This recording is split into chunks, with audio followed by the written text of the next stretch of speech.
Cek, cek.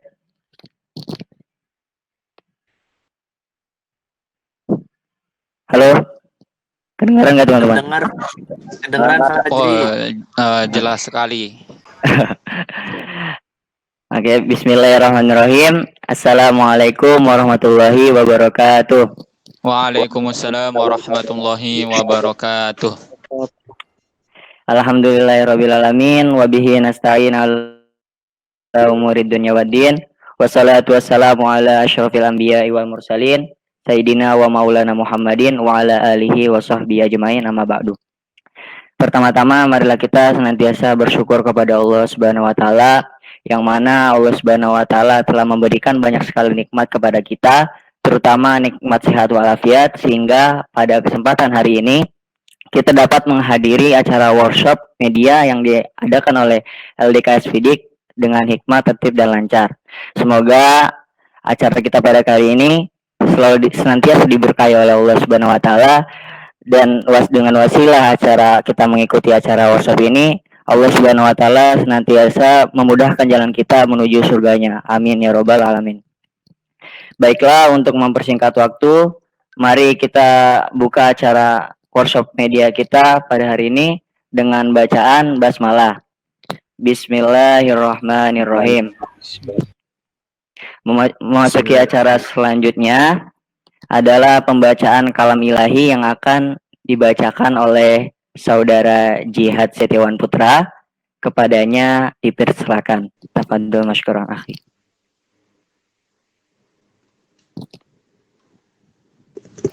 Assalamualaikum warahmatullahi wabarakatuh. Waalaikumsalam warahmatullahi wabarakatuh. أعوذ بالله من الشيطان الرجيم. بسم الله الرحمن الرحيم. يا أيها الذين آمنوا اتقوا الله ولتنظر نفس ما قدمت لغد واتقوا الله إن الله خبير بما تعملون. ولا تكونوا كالذين نسوا الله فأنساهم أنفسهم أولئك هم الفاسقون.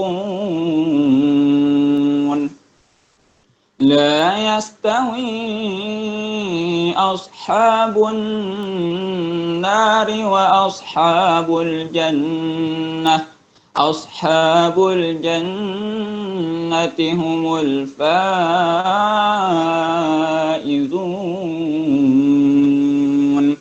لو أنزلنا هذا القرآن على جبل لرأيته خاشعا متصدعا من خشية الله. وتلك الأمثال نضربها للناس لعلهم يتفكرون. هو الله الذي لا إله إلا هو عالم الغيب والشهادة هو الرحمن الرحيم.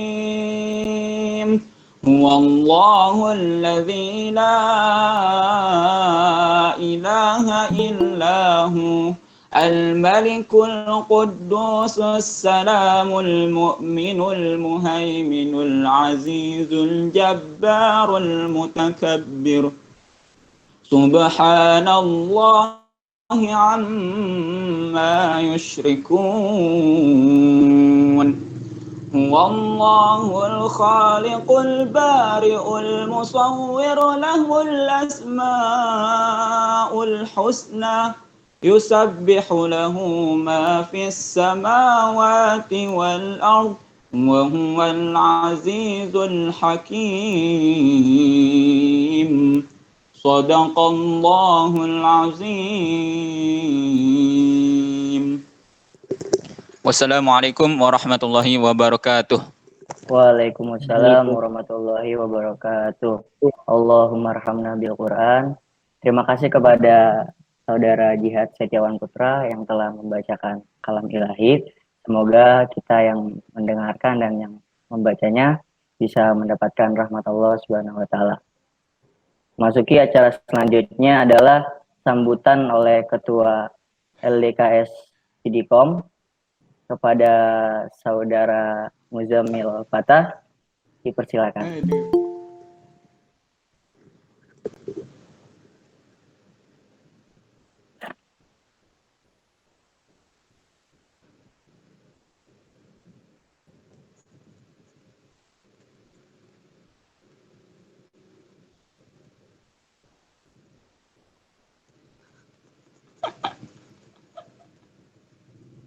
Bang Muzammil.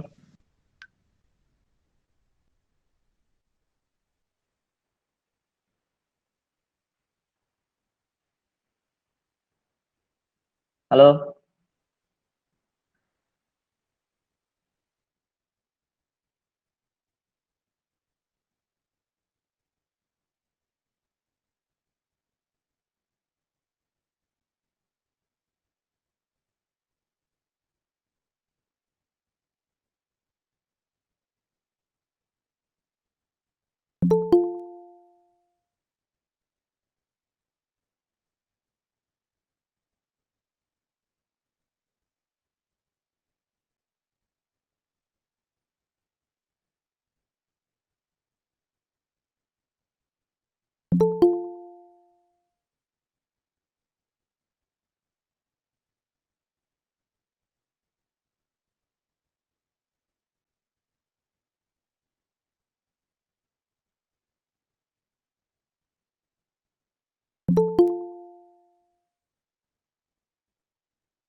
Oke, langsung aja kita ke sambutan oleh Ketua Pelaksana, yaitu Saudara Muhammad Syafi'i Isaf. Kepadanya dipersilakan. Ya, tes. Bismillahirrahmanirrahim. Assalamualaikum warahmatullahi wabarakatuh. Waalaikumsalam warahmatullahi wabarakatuh. Ya. Pertama-tama marilah kita ucapkan puji dan syukur kita kepada Allah Subhanahu wa taala yang telah memberikan kepada kita nikmat iman, nikmat sehat walafiat sehingga kita dapat berkumpul bersama untuk mengikuti workshop online ini. Tak lupa kita haturkan salawat dan salam kepada junjungan kita yakni Nabi Muhammad Sallallahu Alaihi Wasallam, juga kepada keluarga dan para sahabat seluruhnya. Teman-teman, hari ini insya Allah kita akan mengikuti workshop online yang bertemakan How to be a good content creator dakwah for newbie. Bagaimana cara untuk menjadi pembuat konten dakwah untuk pemula. Nah, jadi nanti kita akan belajar bareng nih gimana sih caranya menjadi konten creator dakwah yang baik. Bagus, insya Allah dapat menarik untuk dapat dilihat oleh banyak orang nantinya. Adapun harapan dengan dibuatnya workshop ini adalah supaya kita mendapatkan ilmu yang banyak mengenai berdakwah melalui media. dikarenakan perkembangan teknologi sudah semakin canggih, juga kita sedang mendapat musibah wabah penyakit yang memandemi, sehingga akhirnya banyak kegiatan-kegiatan yang ditiadakan, termasuk di dalamnya kegiatan berdakwah, seperti majelis taklim atau peringatan hari besar Islam lainnya. Maka sebab itulah, ini menjadi sebuah tantangan, khususnya kepada kita sebagai selaku agen-agen perjuangan dakwah, untuk bagaimanapun terus menyebarkan dakwah ini walau tanpa bertatap muka, dan ya jawabannya ialah berdakwah melalui media yang banyak digunakan orang, ya seperti kita tahu seperti YouTube dan Instagram. Semoga tentunya workshop ini dapat bermanfaat untuk kita semua. Amin amin ya rabbal alamin. Terakhir, saya ingin mengucapkan terima kasih sekaligus juga selamat datang kepada pemateri dan teman-teman yang sudah meluangkan waktunya untuk menyempatkan hadir mengikuti workshop ini. Dan terima kasih yang sebesar-besarnya juga saya ucapkan untuk seluruh teman-teman panitia workshop yang telah membantu mewujudkan acara ini, sehingga insya Allah dapat terlaksanakan dengan baik pada hari Ahad yang cerah ini. Ya mungkin hanya ini yang dapat saya sampaikan pada sambutan ini. Mohon maaf apabila terdapat salah kata dan pengucapan, karena kesalahan datangnya dari saya dan hanyalah milik Allah Subhanahu wa taala. Selamat mengikuti acara ini. Wabillahi taufiq wal hidayah. Wassalamualaikum warahmatullahi wabarakatuh.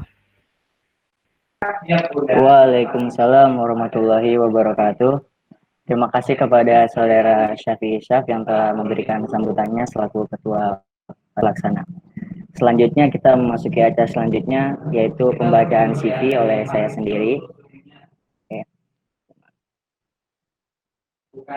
Nama Wahyu Rismawan, lahir Purwadadi 21 April 1993, agama Islam, negara Indonesia, pendidikan 2008 hingga 2011 SMA Negeri 1 Tangerang, 2011 sampai 2015 Telkom University, S1 Teknik Informatika Bandung, 2016 Founder Institute Entrepreneurship Jakarta, Work and Experience atau pengalaman kerja, yaitu 2013 sampai 2014 Teaching Assistant Telkom University, kemudian 2014 sampai 2015 Laboratory Assistant Telkom University, 2015 sampai 2016 Software Engineer Web Developer, kemudian 2016-2017 Product Manager di Badr Interactive, kemudian 2017-2018 Full Stack Engineer Part Time Wikar.id,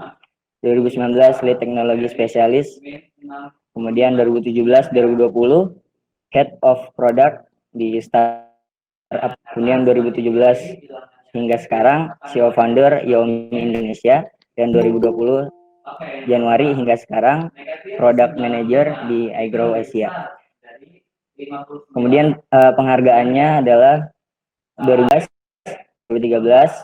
juara 3 Indonesia ICT Award, 2014 top 10 Kertas Bangsa 2014 Jakarta, 2014 juara 3 Silver juara 3 Hackathon Best Apps ID 2014 Bandung, 2015 juara 1 Winner of Startup Weekend Jakarta juga.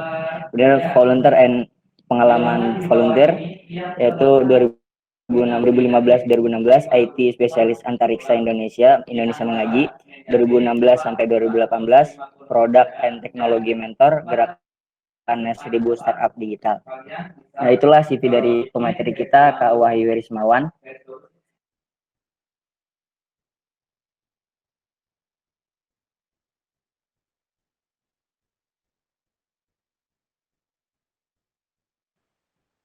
Cek. Baiklah, untuk mempersingkat waktu, langsung saja kita persilahkan kepada Kak Wahyu Rismawan untuk memaparkan materinya. Kepada Kak Wahyu, dipersilakan. Ya, terima kasih Mas Fajar Ainul. Assalamualaikum warahmatullahi wabarakatuh, teman-teman semua. Waalaikumsalam warahmatullahi wabarakatuh. Waalaikumsalam warahmatullahi wabarakatuh. Suara saya terdengar ya? Jelas ya? Insyaallah. Siap, jelas. Oke, sip. Saya izin share screen dulu. Boleh minta tolong di-mute Mas Fajri, ada suara di belakang. Nah, terima kasih. Saya share screen dulu.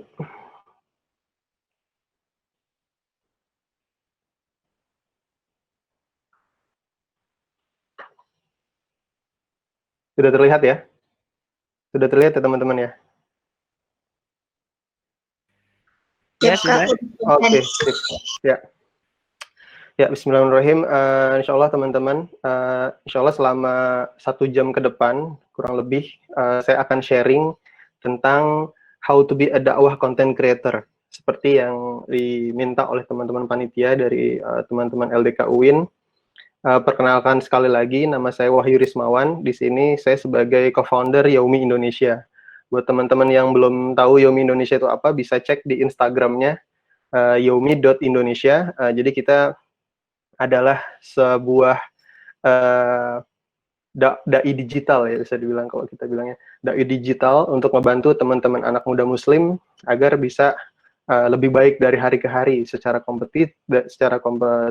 kompetensi, secara ruhiyah, secara hal-hal lainnya dalam rangka mempersiapkan anak muda agar bisa menjadi agen kebaikan di kemudian hari. Nah, buat yang belum follow, silahkan follow ya teman-teman di Instagram. Tadi sudah sempat dijelaskan oleh Mas MC dengan panjang lebar, sedikit dari saya. Aktivitas saat ini sebagai ayah dan suami, kesehariannya di iGrow Asia, itu fintech, startup fintech untuk ngebantu petani dalam menjalankan aktivitas bisnisnya. Jadi kita pengen bantu petani biar punya akses pemodalan, biar dia nggak minjem bank yang riba gitu. Nanti iGrow ini ngebantu mempertemukan masyarakat yang punya uang, terus ada petani yang punya lahan tapi nggak punya uang, dipertemukan gitu. Terus sama Yaumi Indonesia, tadi dijelaskan, sama bantu-bantu pemerintah di Gerakan Nasional 1000 Startup. Aktivitas atau hal yang interest, saya paling senang kalau misalnya diajak ngomong tentang teknologi, leadership, strategi, entrepreneurship, dakwah inovatif dan kreatif, dan Islamic Syariah Economy. Ini perkenalan singkat dari saya teman-teman. Nah, sebelumnya disclaimer dulu ya, bahwa di sini saya bukan ustadz, walaupun di sini ngomongnya tentang dakwah, tapi saya bukan ustadz. Saya hanya pembelajar aja yang mencoba saran dari para guru-guru untuk bisa berdakwah sebagaimana apa yang kita punya gitu ya, sampaikan walaupun satu ayat. Nah, dari sini saya sambil belajar juga. Terus saya pengen sharing pengalaman selama membangun Yaumi Indonesia selama kurang lebih hampir 3 tahun ini, yang dakwah media. Pembagian materinya kurang lebih saya akan menyampaikan 4 hal. Jadi yang pertama, ngomong why, kita harus start with why, mulai dari alasan kenapa sih berdakwah gitu ya, apa itu dakwah, terus habis itu ngomong gimana caranya dakwah, habis itu kita ngomong baru mencari jalanin dalam dakwah. Nah, ini nanti lebih teknis, ngomongin gimana sih caranya mulai berdakwah di media, gimana sih menjadi content creator, dan seterusnya. Ya. Dan kita yang terakhir adalah challenges atau tantangan-tantangan dalam proses kita berdakwah. Oke, sudah ready ya teman-teman ya? Sebelumnya saya mau menyapa dulu nih. Di sini semua UIN, dari UIN atau dari mana aja? Ada yang dari luar UIN? UMY, Masya Allah. Boleh absen dulu nggak? Sebentar nih, 2 menit. Ada dari UMY, terus ada, Masya Allah nih ada Pak Jasman. Assalamualaikum Pak. Waalaikumsalam warahmatullahi wabarakatuh. Saya izin sharing, Mas. Dari Sulawesi, Mas. Oh, Mas. Saya izin sharing ya, Pak. Satu umum ya. Belajar konten dari muda ini. Masya Allah. Sekalian nanti belajar juga dari Pak Jasman. Dari Taskia. Ada dari Taskia dan lain-lain ya. Oke. Ini berarti ada campur-campur ya, ada mahasiswa. Mungkin Pak Jasman dosen ya, Pak? Atau gimana, Pak? Guru. Oh, guru. Oke. Iya. Oke. Macam ya. Nah, sekarang kita ngomong untuk sesi pertama, yaitu tentang apa itu dakwah dan kenapa kita dakwah. Nah, apa yang saya pahami, ya, sekarang kita ngomong alasannya dulu ya, karena kan dalam kita berdakwah tuh butuh komitmen, butuh sebuah semangat yang harus kita pelihara, dan untuk bisa menjaga itu semua kita perlu alasan yang kuat gitu. Kenapa sih kita berdakwah? Nah, dari para guru saya disampaikan, diajari bahwa berdakwah adalah kewajiban setiap muslim sesuai dengan kadar dan ilmunya.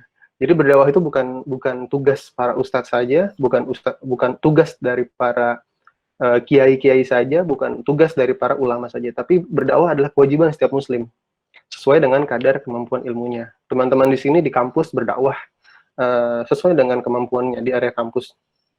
Untuk para keluarga, kepala keluarga berdakwah untuk keluarganya di masyarakatnya. Untuk teman-teman yang sedang aktif di organisasi kampus berdakwah di organisasinya, gitu ya. Dan karena apa? Karena itu dakwah adalah kewajiban setiap seorang muslim.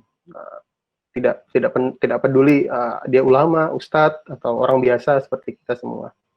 Nah, dalil-dalilnya saya sampaikan sedikit nih di An-Nahl, bahwa kita diminta untuk menyeru, serulah manusia kepada jalan Tuhanmu dengan hikmah dan pelajaran yang baik, dan seterusnya ya. Sungguhnya Tuhanmu dialah yang lebih mengetahui tentang siapa yang tersesat jalannya, dan dialah yang lebih mengetahui orang-orang yang mendapat petunjuk. Terus, nah siapakah yang lebih baik perkataannya daripada orang yang menyuruh kepada Allah? Jadi mengerjakan amal yang soleh dan berkata, sesungguhnya aku termasuk orang-orang yang berserah diri. Ini beberapa fondasi atau alasan kita kenapa sih kita berdakwah. Nah, terus juga ada hadis yang cukup populer, barang siapa dari kalian melihat kemungkaran, ubahlah dengan, jika tidak bisa, ubahlah dengan lisannya, jika tidak bisa juga, ingkarilah dengan hatinya, dan itu merupakan selemah-lemahnya iman. Nah, ini kewajiban kita juga nih sebagai seorang muslim.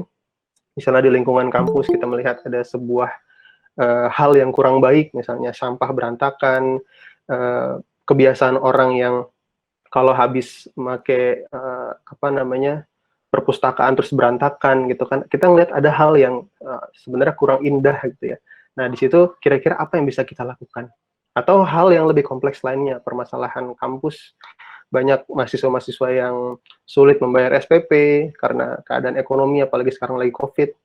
Dari sana sebagai dai kita diminta untuk coba apa yang bisa kita lakukan untuk umat ini. Nah, gitu ya, dan seterusnya mengajak orang pada kebaikan. Orang yang teman-teman kita yang belum biasa sholat jamaah ke masjid, kita ajak untuk masjid, dan seterusnya. Demi Allah, sungguh jika Allah memberikan petunjuk kepada seorang dengan perantara dirimu, itu lebih baik bagimu daripada unta merah. Unta merah itu hewan yang luar biasa keren ya, mahal, dan termasuk hewan terbaik. Kalau misalnya kita ada yang nanya nih, Mas, masjid di mana ya? Kita ngasih tunjuk tuh, oh masjid di sebelah sana mas, lurus, belok kanan, belok kiri, nanti ada lingkaran, belok kiri, disitulah masjid. Nah, ketika orang itu datang ke masjid, dan dia sholat, insya Allah kita akan mendapatkan pahala yang sama. Jadi luar biasa sekali manfaatnya. Nah, itu teman-teman beberapa dalil ya, beberapa pijakan kenapa sih kita berdakwah. Tadi sempat dibahas bahwa dakwah adalah sebuah kewajiban seorang muslim, dan para guru juga bilang sebagai muslim, kita adalah dai sebelum menjadi profesi apapun. Jadi teman-teman tuh pada dasarnya kita adalah seorang dai. Seorang dai yang nyambi menjadi mahasiswa. Seorang dai yang nyambi menjadi guru, seorang dai yang menjadi seorang karyawan di kantor, dan seterusnya. Jadi jangan lupa tugas utama kita adalah seorang dai mengang kepada jalan kebaikan, kepada jalan Allah. Nah, sekarang di sesi pertama ini nih, coba kita reflect ke dalam diri kita lagi. Sebenarnya kita udah apa ya dari amanah yang sudah Allah berikan ini, gitu ya. Di kampus, di keluarga, di masyarakat, di RT, di RW, di organisasi kita, gitu ya. Kita udah berbuat apa? Nah, masih kedua, nah ini masih introduction teman-teman. Dakwah itu harusnya melayani sebelum mendakwahi, memberi teladan sebelum mengajak, menggembirakan bukan menakuti, mempermudah bukan mempersulit, memberi solusi bukan menghakimi. Nah, coba kita refleksikan, kadang-kadang kita ya baru-baru belajar dikit, tahu bahwa oh iya seorang muslimah harus berhijab, lalu kita dengan mudah menghakimi para saudara-saudari kita yang muslimah yang berhijab, terus kita hakimi, Masya Allah, kok kamu belum berhijab sih? Itu kan kewajiban, nanti kamu masuk neraka. Apakah dengan cara seperti itu kita berdakwah? Ada nggak cara lain? Kalau misalnya teman-teman lagi gitu ya, misalnya teman-teman belum berhijab nih, terus diomelin sama orang, berhijab kamu, kalau enggak nanti, ini kan perintah Allah, nanti masuk neraka. Bukannya dia malah berhijab, malah bisa jadi dia makin resisten terhadap kita sebagai seorang muslim. Kira-kira bagaimana caranya? Apakah kita sudah memberi teladan? Apakah kita sudah melayani sebelum mendakwahi? Apakah kita sudah memberikan dia hijab sebelumnya? Atau kita sudah membantu di permasalahan-permasalahan dia? Nah, pastikan dengan cara yang lebih soft gitu ya teman-teman. Nah, ini ada 3 metode dalam Quran surat An-Nahl. Ud'u ila sabili rabbika bil hikmah. Jadi yang pertama, kita diminta suruhlah manusia kepada jalan Tuhanmu dengan cara hikmah gitu. Terus al-mau'izatil hasanah, dengan pelajaran yang baik, dengan konten-konten yang baik, dengan ajaran-ajaran yang baik, dengan ceramah yang baik kalau teman bisa ceramah. Dan ada metode wajadilhum bil ahsan. Nah, ini yang dilakukan oleh Ustadz Zakir Naik ya, Dr. Zakir Naik. Bantahlah mereka dengan cara yang baik, jadi dengan cara debat, diskusi gitu. Nah, ini kita cek nih, kita punya kemampuan di mana. Kalau misalnya ilmu yang cukup, mungkin kita bisa pakai cara yang kedua, pelajaran yang baik, dengan cara berdakwah, dengan cara memberikan materi-materi di mimbar gitu kan, dengan ceramah. Kalau kita punya kemampuan debat, wawasan yang luas, dan konstruksi berpikir yang bagus, mungkin kita bisa mengikuti jalannya Ustadz Zakir Naik. Tapi kalau misalnya kita masih biasa aja gitu ya, kita juga bisa pakai hikmah misalnya, dengan kita memberikan contoh, dengan kita memberikan teladan di kampus misalnya. Oh iya nih, Mas sebagai mahasiswa, dia berprestasi, dia sering ikut-ikut lomba, orangnya baik, jujur, kalau ngerjain tugas selalu. Tapi di saat yang sama dia rajin ke masjid, dia senang bantu orang gitu kan. Nah, di sana insya Allah orang akan terinspirasi dari Mas Fulan ini sebagai agen marketernya muslim gitu ya. Oh iya, ternyata muslim seperti itu ya. Nah, itu hikmah gitu ya teman-teman. Nah, kita bisa aja nih. Nah, dan jadikan gadget, ilmu, skill, dan profesi yang Allah titip pada kita itu sebagai jalan pendukung, jalan ninja kita dalam berdakwah. Jadi ibaratnya kita udah punya gadget sekarang, kita punya ilmu, habis dari materi workshop ini, teman-teman insya Allah dapat sedikit mungkin ilmu yang teman-teman bisa dapat dan mengerti. Nah, itu adalah titipan yang kalau kita harus renungi, kalau kita renungi, kira-kira apa yang bisa kita lakukan dari ilmu yang saya sudah dapat dari hari ini untuk dakwah. Ya. Terus coba kita cek lagi, kira-kira gadget kita ini lebih banyak dipakai untuk yang mudarat atau yang maslahat. Kira-kira apakah gadget kita sudah banyak dipergunakan untuk membantu banyak orang? Gitu ya. Dipergunakan untuk menjawab pertanyaan-pertanyaan yang orang tuh sulit, kita bantu pertanyaannya dari jawabannya. Gitu ya. Nah, itu dia tadi terkait part kedua, masih introduction. Nah, kita masuk ke part ketiga, teman-teman. Nah, ini masuk ke hal yang teknis nih. Tadi kita udah belajar, saya sempat jelasin kenapa kita berdakwah dan apa itu dakwah, gimana caranya dakwah menurut Quran yang sudah dijelaskan. Sekarang kita masuk ke hal yang lebih praktikal. Mencari jalan ninjaku dalam dakwah. Gimana sih caranya, gimana cara dakwah, gimana cara mulainya. Mungkin sebagian dari teman-teman sudah ada yang mulai dakwah ya di sosial media, di Line, di Instagram, di YouTube, gitu ya. Ada yang sudah mulai? Bisa di chat mungkin? Bisa sekalian promosi Instagramnya gitu. Ada yang sudah mulai nggak? Bikin-bikin konten, atau bikin-bikin video, bikin artikel, nulis gitu. Saya alhamdulillah, Masya Allah. Mbak Irsalina Fatimah, tuh boleh nggak di-share? Biar teman-teman follow. Ada lagi yang lain?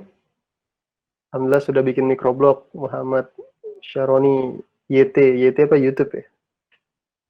Beneficial Circle, alhamdulillah sudah mulai. Nah, buat teman-teman yang sudah mulai, Apa nih permasalahannya biasanya? Bisa di-share nggak? Ada yang mau open mic? Boleh? Karena kita masuk ke hal yang lebih teknis. Hayah.id. Permasalahan soal konsistensi. Nah ya, ini nggak cuma big dakwah aja ya. Kadang kita mau nurunin berat badan juga butuh konsisten.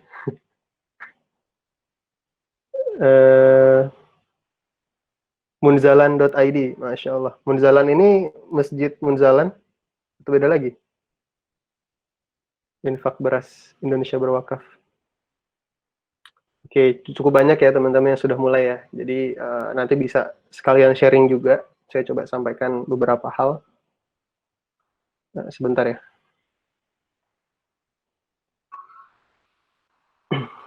Nah, langkah paling awal yang perlu kita lakukan sebelum kita memulai aktivitas apapun, saran saya adalah know yourself. Kita harus tahu dulu, kita harus beres dulu sama diri kita sendiri. Sebelum kita bikin konten, kadang-kadang teman-teman tuh suka bingung kan, mulainya dari mana gitu. Mulainya dari mana, bagaimana caranya, terus kira-kira ada nggak sih tempat belajarnya gitu kan, dan seterusnya.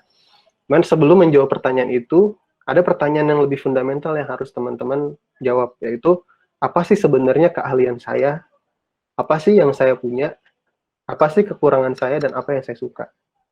Nah, akan lebih enak kalau kita jalan setelah kita tahu diri kita tuh apa. Misalnya contohnya ini saya kasih ilustrasi. Ini tahu teman-teman apa? Honda ya. Honda ini terkenal dengan otomotif. Tapi sebenarnya Honda itu core kompetensinya adalah membuat mesin. Jadi Honda itu bukan cuman yang kita tahu di Indonesia mobil gitu kan, otomotif. Tapi Honda itu jagonya itu bikin engine, bikin mesin. Nah, dengan core kompetensi itu, dia bikinlah otomotif, dia bikin mobil, dia bikin motor, terus dia bikin diesel, dia bikin speedboat, perahu gitu kan. Dia bikin pemotong rumput, dia bikin pembajak sawah, dia bikin banyak banget yang dia bikin. Dari kemampuannya dia bisa bikin mesin, engine yang bagus. Nah, begitupun kita sebagai seorang dai ya. Kira-kira sebelum kita ngasih ke orang lain, apa sih yang kita sudah punya, apa sih yang kita senangin, apa sih yang saya tuh ngerasa senang kalau ngerjain itu. Misalnya teman-teman mungkin suka desain, walaupun belum jago banget, tapi setidaknya saya tuh senang kalau ngedesain. Nah, kira-kira apa yang teman-teman bisa lakukan dari desain tersebut, dari kesenangan desain? Oh, saya bisa bikin poster di LDK misalnya. Saya bisa bikin konten-konten di Instagram saya bisa bikin hal-hal yang lainnya. Kalau misalnya zaman sekarang, orang yang bisa desain itu sangat diuntungkan ya. Jadi amanahnya cukup berat ya, karena nanti akan dipintai pertanggungjawaban ya, skill desainnya dipakai buat apa aja tuh. Ya, teman-teman yang senang bikin video juga, termasuk yang sangat diuntungkan di zaman sekarang. Teman-teman yang senang nulis juga diuntungkan gitu. Jadi kalau saya pribadi, core kompetensi saya itu di teknologi. Saya senang memecahkan sebuah masalah dari teknologi. Nah, dari teknologi ini kira-kira saya bisa apa ya? Kira-kira saya bisa kasih apa ya ke orang lain gitu. Nah, terus kemampuan digital marketing, saya senang banget di digital marketing. Makanya ada Yomi Indonesia gitu kan. Nah, itu salah satu sarana saya belajar untuk bisa mengasah kompetensi, sehingga suatu hari nanti saya makin bertumbuh, sehingga semakin berkapasitas saya, insya Allah harapannya seperti itu. Ketika kita semakin berkapasitas, maka ilmu kita sudah cukup banyak, maka semakin mudah juga kita ngasih ke orang lain. Karena kalau kita nggak punya apa-apa, kita nggak bisa ngasih dong. Gitu kan. Kita harus punya dulu sebelum kita bisa ngasih. Nah, buat teman-teman yang baru mulai, tipsnya adalah ya mulai aja dulu. Kira-kira apa ya yang saya suka? Oh, saya senangnya nulis. Oh, saya nggak bisa nulis, saya nggak bisa gambar, saya nggak bisa video. Kira-kira saya bisa ngapain ya? Oh, ternyata saya senang ngatur-ngatur gitu ya. senang ngatur-ngatur. Ya udah, teman-teman bisa ngumpulin orang-orang yang senang nulis, yang senang desain, terus teman-teman coba atur untuk bikin sebuah project gitu kan, project dakwah. Nah, karena project dakwah itu butuh orang yang bisa manage, yang bisa ngatur. Nah, kalau cuman yang nulis aja, yang gambar aja, yang video aja nggak cukup. Perlu ada orang leadersnya, orang yang bisa ngatur. Nah, itu juga bisa dijadikan sebuah modal untuk teman-teman mulai berdakwah. Karena kalau kita ngomong di dakwah media, dakwah content creator digital, itu tidak perlu harus punya kompetensi yang hard skill tadi ya. Butuh yang soft skill juga, ngatur orang, bikin tim gitu ya. Seperti yang saya lakukan juga di Yaumi. Di Yaumi itu di awal-awal memang saya masih yang bikin, cuman makin ke sini peran saya di Yaumi itu lebih ke manage. Jadi memastikan teman-teman content creator-nya atau copywriter-nya tuh bikin konten yang bagus, memastikan para desainernya bikin konten yang oke juga, dan memastikan juga next Yaumi mau bikin apa lagi nih. Nah, itu kan perlu ada yang mikirin. Nah, itu juga bisa. Kalau teman-teman ada yang senang di sana, bisa dioptimalkan. Jadi, balik lagi, kita sukanya apa? Gitu. Karena kalau kita udah beres sama pertanyaan ini, insya Allah kedepannya lebih mudah.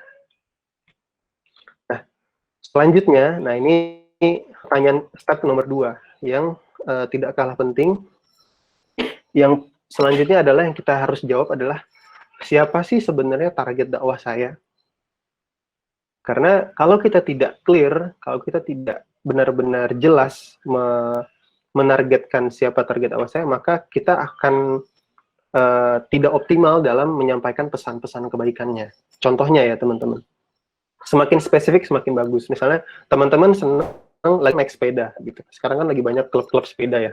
Nah, bisa dibikin kita, oh ya saya mau dakwah buat teman-teman yang penyuka sepeda. Maka konten-konten yang disampaikan atau bahasa yang disampaikan ya bahasanya anak sepedahan gitu ya. Dia bukan bahasa yang terlalu umum, bukan quotes yang terlalu umum. Karena kalau misalnya quotes terlalu umum, kita sulit bisa punya pembeda. Apa sih yang bedain teman-teman dengan para content creator dakwah yang lainnya? Oh ya, orang lain bisa bikin quotes, tapi saya bikin quotes untuk para penyuka sepeda misalnya. Nah, saya nggak tahu nih bahasanya seperti apa. Terus ke teman-teman yang suka bikin anime, yang suka nonton anime gitu, atau yang teman-teman yang suka nonton drama Korea, kira-kira dari drakor itu kita bisa ambil angle mana, kita bisa sisipkan nilai-nilai kebaikan di sana. Karena semakin spesifik akan semakin bagus. Jadi ibaratnya sesuai dengan bahasa kaumnya lah. Gitu. Nah, setelah kita menargetkan siapa target dakwah saya, kita juga harus tahu sebenarnya apa sih motif tersebut. Nah, misalnya ya, kalau contohnya nih, Yaumi itu menargetkan saat ini kita lagi menargetkan target dakwahnya itu adalah anak-anak yang suka dakwah. Kayak teman-teman ini.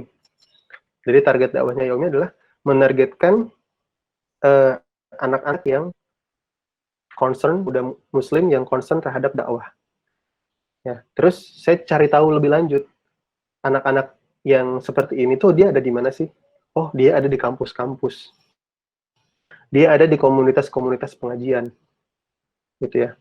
Di mana mereka tadi kampus-kampus, mereka biasanya member dari organisasi dakwah, baik itu di lembaga level universitas, di level fakultas, di level jurusan, karena berbagai macam. Nah, dari sana saya coba cari tahu lagi. Mereka ini dalam namanya orang berdakwah kan namanya anak-anak LDK atau kayak teman-teman semua kan punya masalah ya, pasti punya masalah. Masalahnya apa sih yang mereka alami selama proses menjalankan dakwah di kampus? Oh, sering banget dia di kampus itu dalam menjalani dakwahnya itu orangnya suka hilang-hilangan. Kalau bikin acara, panitianya sama dengan pesertanya sama dengan panitianya gitu. Kalau bikin kajian di masjid gitu ya, pesertanya juga. Terus kalau bikin dakwah media di sosial media, yang followernya adalah panitianya. Jadi kayak stuck gitu. Stuck. Nah, itu masalahnya. Gimana ya Kak caranya? Nah, itu saya gali, saya interview, saya ajak ngobrol gitu ya. Nah, ternyata dia pengen bisa relevan. Dia pengen bisa dakwah di dunia digital dengan optimal. Nah, terus masalah lainnya biasanya teman-teman LDK dianggap terlalu eksklusif. Gitu. Kayak orang-orang tuh ngerasa, wah dia sangat soleh gitu ya. Sehingga buat berteman tuh agak sungkan gitu kan. Nah, kira-kira gimana tuh? Gimana saya sebagai Yaumi bisa ngebantu target dakwah ini dalam menyelesaikan masalahnya? Nah, terus kita juga harus tahu influencernya siapa. Siapa sih influencernya para audiensnya Yaumi? Oh, misalnya Farah Konita, kalau teman-teman tahu, Hawariyun, terus ada lagi Kartini F. Astuti. Nah, kita harus tahu siapa sih influencernya ya. Kalau drakor ya berarti influencernya drama, apa namanya, para aktor-aktor drama Korea itu kan. Nah, kenapa kita perlu tahu influencernya? Biar kita bisa ambil angle yang biasa dipakai sama influencernya. Maksudnya kalau di Yaumi, karena kita tahu para influencernya tadi yang saya sudah sebutkan, saya ajak para influencer itu untuk mengisi materi di Yaumi, gitu, untuk sharing-sharing. Nah, karena dengan sharing itu mereka merasa lebih terbantu. Terus apa sih yang ingin dicapai tadi ya? Bisa dakwah di kampus dengan cara yang lebih baik, dengan cara lebih modern, yang relevan, sehingga orang-orang lebih simpati terhadap dakwahnya di kampus gitu. Apa yang ia suka dan dia tidak suka. Nah, kita harus benar-benar tahu target dakwah kita tuh sebagaimana sahabat kita sendiri. Karena pada hakikatnya kita tuh pengen bantu dia gitu ya. Dakwah itu kan tadi ya, memberi sebelum mendakwahi. Kita harus tahu dulu apa sih yang dia suka gitu ya. Nah, saya suka ngasih ilustrasi kalau market atau target dakwah itu ada temperaturnya, teman-teman. Jadi ada cold, ada warm, ada hot. Nah, misalnya di kampus ya, di kampus atau di sekolah, pasti orang tuh di beda ini. Ambil topik, kita pengen dakwah ngajak orang untuk ngaji ikut mentoring gitu ya misalnya. Ya, maka ada segmen orang yang cold.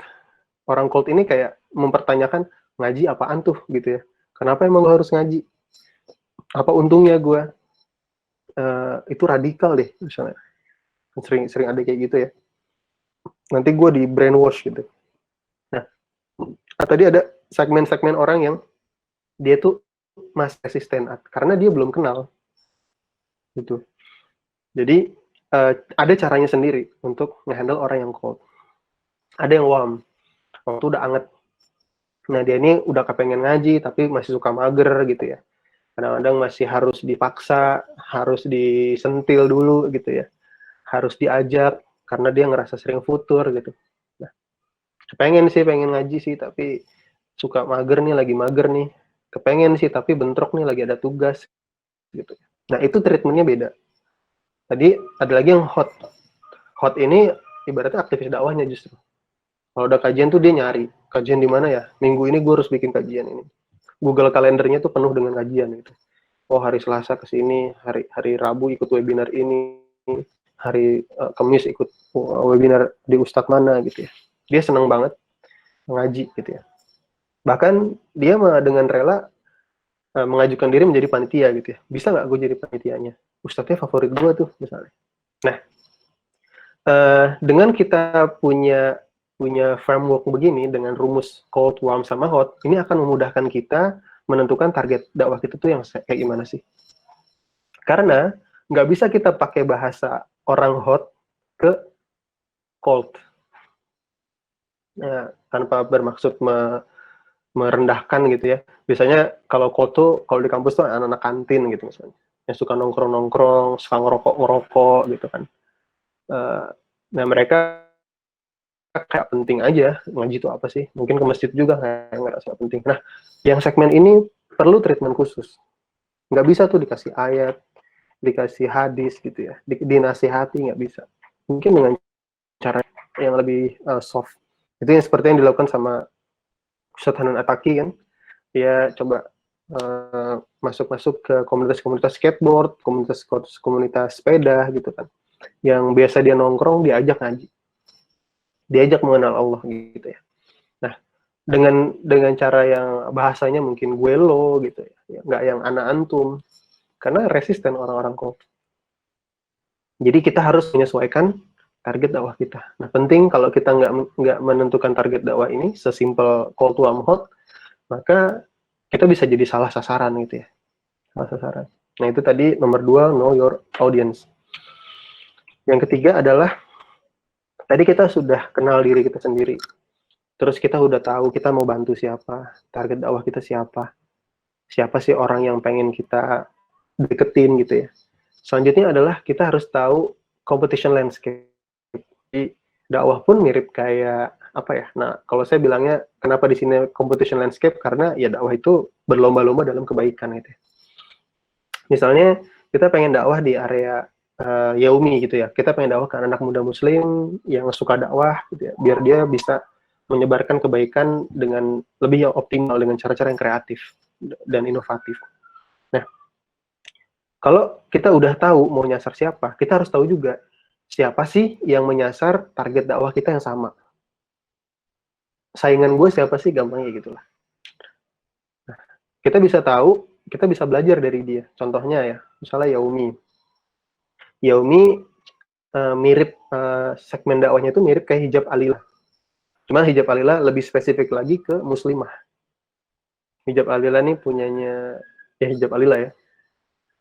Jadi hijab Alila dia menyasar muslimah umurnya tuh mungkin di sekitar 18 sampai 23-an, tinggalnya di kota-kota besar, terus sukanya fashion hijab gitu ya, fashion hijab, terus senang dengan lagi galau-galau tentang cinta-cintaan gitu kan, lagi galau-galau tentang kuliah, terus abis kuliah mau ngapain, lagi galau-galau tentang pernikahan-pernikahan.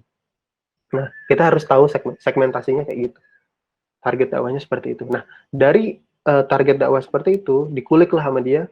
Makanya konten-kontennya tentang muslimah, tentang galau-galau, tentang persiapan menikah, tentang hijab, tips hijab, dan seterusnya.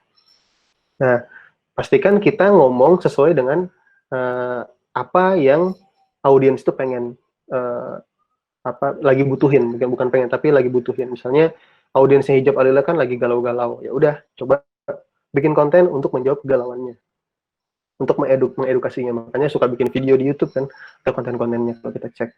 Nah, kita harus tahu tuh kompetitor kita siapa sih gitu.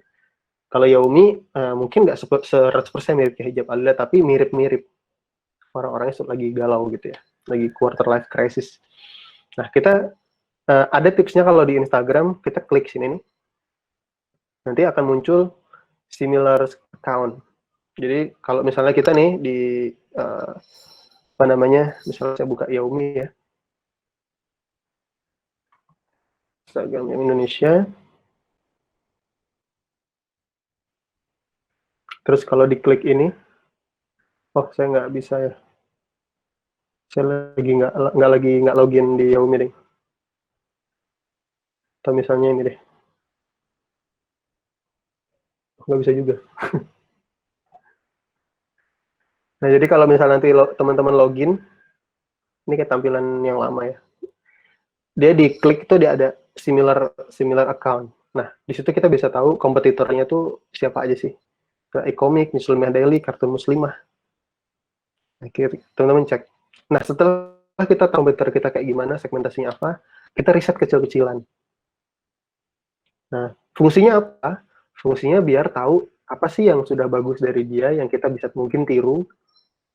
Apa sih yang uniqueness dia tuh, apa sih uniqueness-nya dia. Contohnya ya, kita bikin riset kecil-kecilan nih. Misalnya IG followernya, Yaumi followernya sekarang 35 ribuan. Engagement itu adalah ukuran seberapa engage dengan akun. Misalnya, kalau ngepost, banyak orang yang komen, nge-save, nge-share, nge-like, itu engagement. Jadi follower gede, kalau engagementnya nggak bagus, percuma, gitu ya. Itu kalau di teknis di sosial medianya. Terus total postnya berapa, udah sejak kapan dia berdiri, terus apa sih yang bagus dari Yaumi, misalnya apa sih yang perlu diimprove, variasi warnanya dan ilustrasinya pada kontennya kurang oke. Mungkin itu yang bisa diimprove. Nah, kita coba judge menurut pandangan kita aja. Terus uniqueness-nya apa ya? Oh, fokus ke anak muda yang concern dakwah. segmen anak mahasiswa yang concern dengan dakwah. Bawahnya lagi hijab alila dan seterusnya. Paling nggak itu kita riset 10 sampai 15 akun-akun yang menyasar target dakwah yang sama dengan kita, biar kita bisa belajar dari mereka.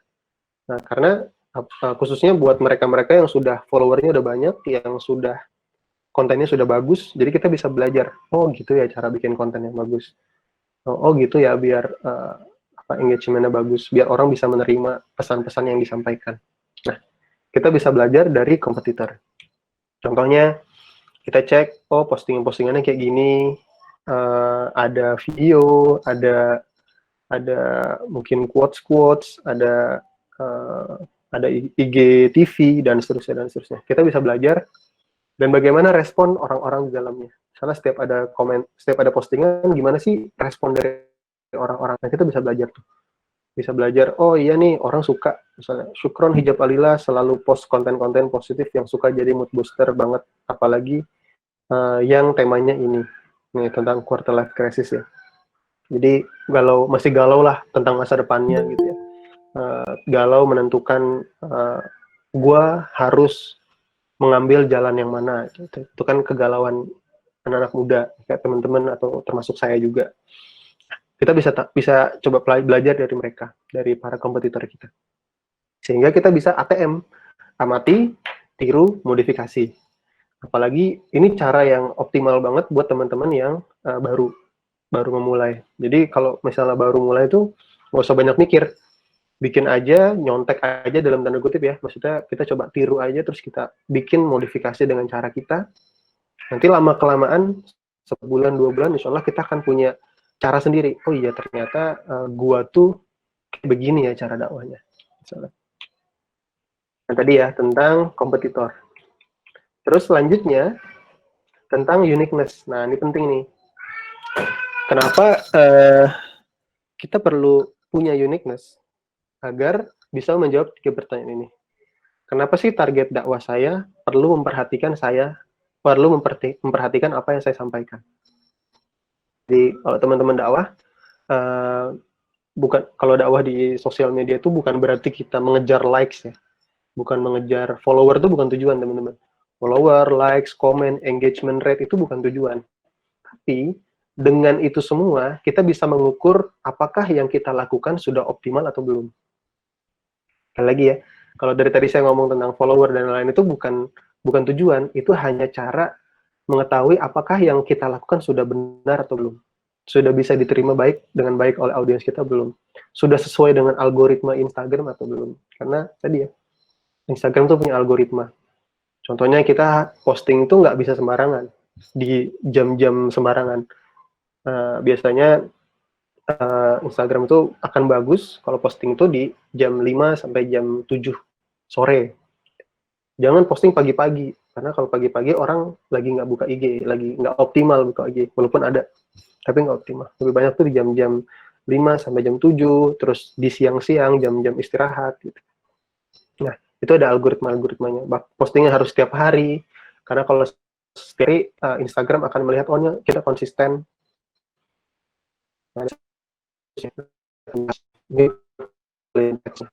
Lebih dari itu, kita harus tahu uniqueness kita apa. Apa yang menjadi pembeda antara saya dengan kompetitor-kompetitor lain. Ibaratnya kalau teman-teman mirip lah, dakwah tuh mirip kayak jualan sebenarnya. Kita kan sedang marketingin Islam nih kan. Teman-teman misalnya ada brand sabun ya, ada Lifebuoy, ada Lux, ada apalagi misalnya Gift gitu kan. Nah kenapa sih kok kita milih Lifebuoy gitu kan? Itu kan ada alasannya. Oh ya karena Lifebuoy ini fokus membunuh kuman misalnya. Kalau Gift mah buat harum-harum aja. Nah itu uniqueness. Uniqueness tuh menjawab kenapa sih alasan orang milih kita gitu ya. Contohnya saya kasih contoh. Ini contoh ekstrim teman-teman. Jadi ada akun buat cowok-cowok mungkin tahu ya, Flashball Pusat. Ini akun tentang bola. Nah ini contoh ekstrim ya teman-teman, perlu di note. Jadi akun Flashball ini kayak ngasih konten-konten tentang info-info bola. Info-info bola, terus dibercandain, entertainment lah, buat seru-seruan. Nah cuman yang menarik, kenapa saya taruh jadi contoh, Yang menarik adalah setiap postingannya dia itu tidak pernah menampilkan aurat dari pemain bola, gitu ya. Kalau misalnya kita perhatiin nih, di postingannya Flashball Pusat itu nggak pernah menampilin ada misalnya Lionel Messi dengkulnya kelihatan gitu, enggak. Pasti entah dipotong, entah di blur, atau ngambil angle yang lain yang nggak kelihatan auratnya. Nah, Flashball Pusat nih.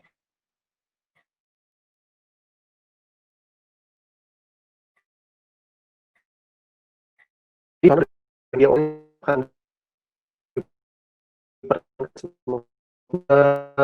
dia cara disembunyi bahwa ya kita respect terhadap aurat lah. Misalnya nih contohnya Mas 8 MTS nih. Oke, semuanya. Jadi dia sedang dakwah. Terus kalau misalnya ada project donasi, itu biasanya Flashball suka ada. Jadi setelah dicek juga memang yang punya ini seorang muslim yang insya Allah baik ya, insya Allah seorang muslim yang insya Allah taat. Jadi dia bisa dakwah dengan cara yang lain.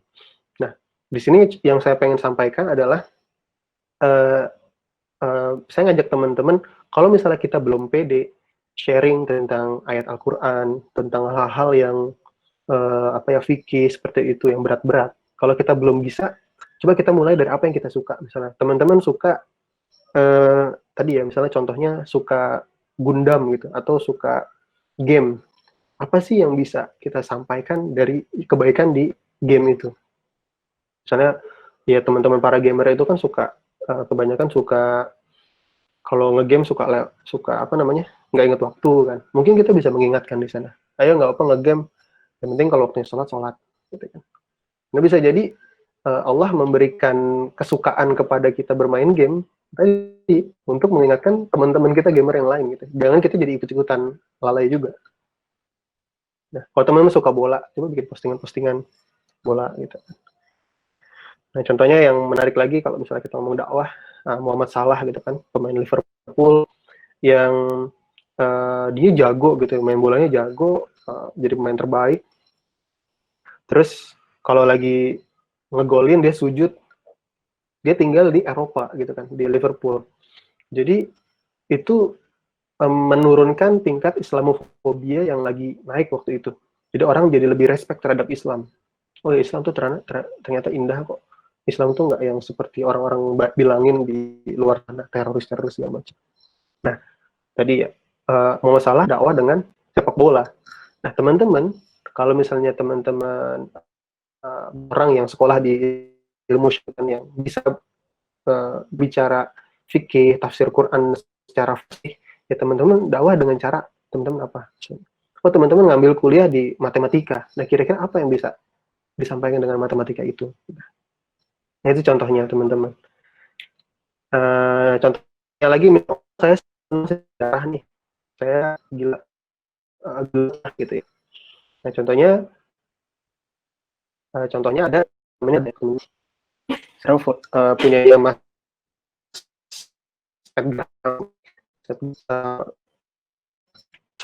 cerita tentang sejarah. Untuk segmen banyak banget pelakunya. Pastikan kalau teman-teman mau yang suka sejarah dan main bikin konten di sejarah, oh ada namanya Gen Saladin, oh ada namanya sejarah Islam dunia, followernya sekian, followers sekian. Terus kita kenapa ya kok Gen Saladin tuh followernya banyak ya? Kenapa historis belum banyak gitu ya? Kenapa ya? Oh ternyata kontennya Gen Saladin tuh lebih menarik misalnya ketimbang sejarah Islam dunia yang kelihatannya desainnya monoton. Oh ada faktor lagi, Mas Edgar Hamas sendiri udah jadi influencer sehingga mempermudah Gen Saladin ini kenal banyak orang. Tapi walaupun Islamic historis followernya dikit, dia punya podcast. Nah dia segmentasinya tuh ke orang-orang yang suka dengar podcast gitu kan. Podcast di Spotify atau di Anchor. Nah, nggak masalah kita masuk di konten sejarah Islam, pastikan kita tahu kita mau ngambil segmen yang mana. Jangan kita ikut-ikutan aja tanpa alasan. Mungkin awal-awal nggak apa kita ikut-ikutan, buat nyari ritme, buat nyari kebiasaan baru. Pada akhirnya kita harus mencari apa sih yang ngebedain gua, konten saya dengan Gen Sadin, dengan Islamic Historis, dengan Islam Dunia. Nah, itu contohnya terkait uniqueness. Karena kalau misalnya kita berbicara uniqueness, itu berbicara tadi ya, orang tuh kenal kita tuh tentang orang tuh kalau inget kita atau konten Instagram kita tuh ingatnya apa? Misalnya kalau orang dengar Xiaomi, kalau zaman dulu ya brand yang dibangun adalah orang kalau ingat Xiaomi, kalau orang-orang awal tahun 2017-an, ingat Xiaomi, ingat aplikasi mutabaah. Ingat Xiaomi, ingat kelas-kelas dakwah. Ingat Xiaomi, ingat anak-anak muda muslim. Nah, kira-kira kita pengen dikenal sama orang itu sebagai content creator yang di expertise-nya apa sih gitu. Nah, itu perlu dipikirkan baik kalau kita mau main. Pada akhirnya aja dulu gitu.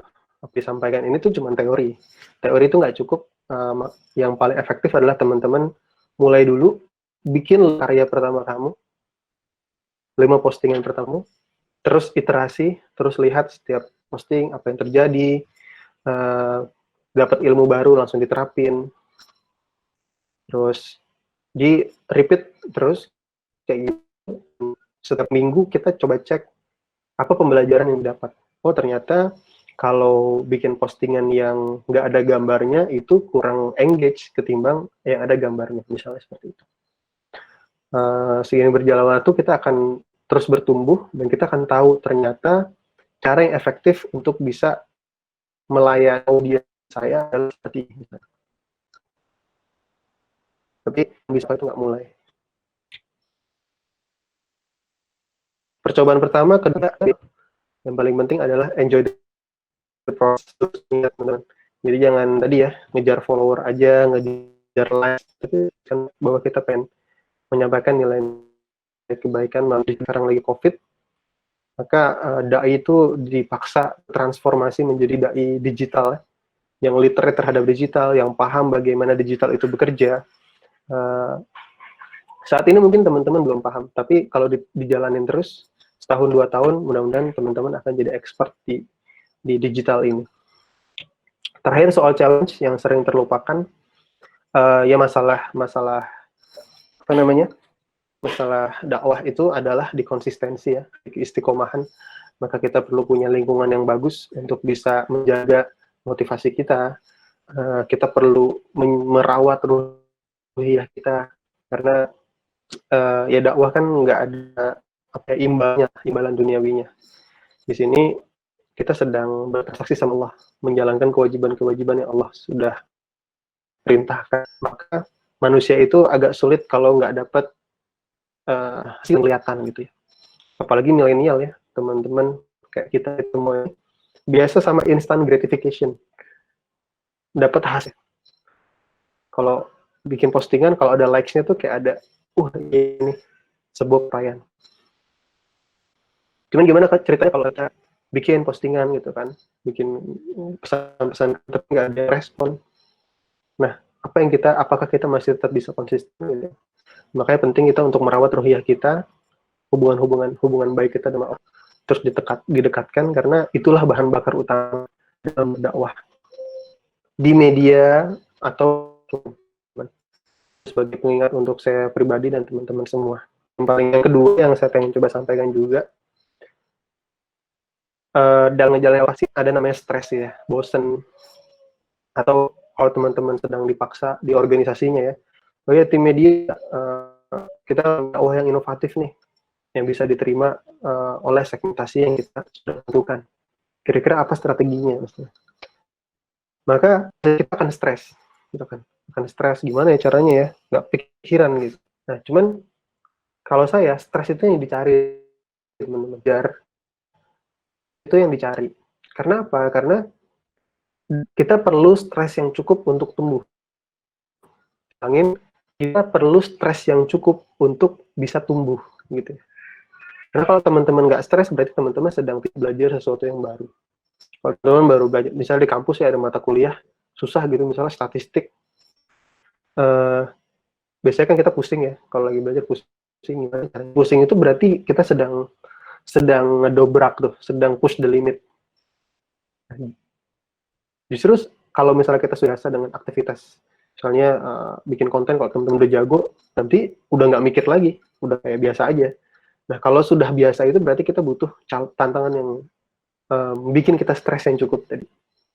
Biar kita tumbuh, dari tujuannya kita tumbuh, kita semakin punya kompetensi yang bagus, jadi semakin banyak knowledge yang kita punya, semakin baik pemahaman kita, maka semakin baik juga kita bisa memberikan ke orang lain gitu ya. Memberikan. Jadi ini ya, too little stress, kalau stresnya nggak ada performance yang optimal. Tapi kalau stresnya terlalu banyak, ini nanti teman-teman malah jadi males ngapa-ngapain. Waktunya tidur, waktunya istirahat. Nah, ini terkait stress curve. Poin yang mau saya sampaikan, butuh stress yang cukup. Karena sebagai muslim, sebagai dai, kita harus punya punya ambisi untuk terus berbenah. Punya ambisi untuk terus tumbuh menjadi muslim yang kompeten. Sehingga kita bisa bersaing di zaman, sehingga semakin banyak manfaat kita bisa kasih ke orang lain. Dan terakhir, ya plan kita biasanya lurus ya, tapi realita nggak sesuai dengan plan biasanya. Makanya perlu kesabaran, perlu agility, perlu adaptasi. Misalnya kayak sekarang nih teman-teman di kampus pasti punya plan sebelum COVID. LDK Syahid ya, LDK Syahid mau bikin event itu, bikin workshop ini, bikin workshop itu, datang. Terus apa yang harus kita lakukan? Harus adapt, harus agile, harus tetap relevan dengan audiens kita. Karena kalau kita nggak relevan, maka kita akan tinggal, maka akan sulit kita menyampaikan pesan-pesan kebaikan ke orang yang kita sayang. Dan jalan dakwah biasanya itu terjal, teman-teman, sulit. Jadi kalau misalnya saat ini kita ngerasa agenda kita, jalan dakwah kita lancar-lancar aja, bisa-bisa jangan-jangan kita sedang salah jalan gitu ya. Jadi nikmati aja, susah-susahnya jalan dakwah. Insya Allah, beban yang tertimpal untuk kita. Mudah-mudahan kita termasuk hambanya yang ikhlas dalam beramal. Terima kasih. Monggo kalau ada yang mau didiskusikan. Mohon maaf kalau ada yang kurang, silakan.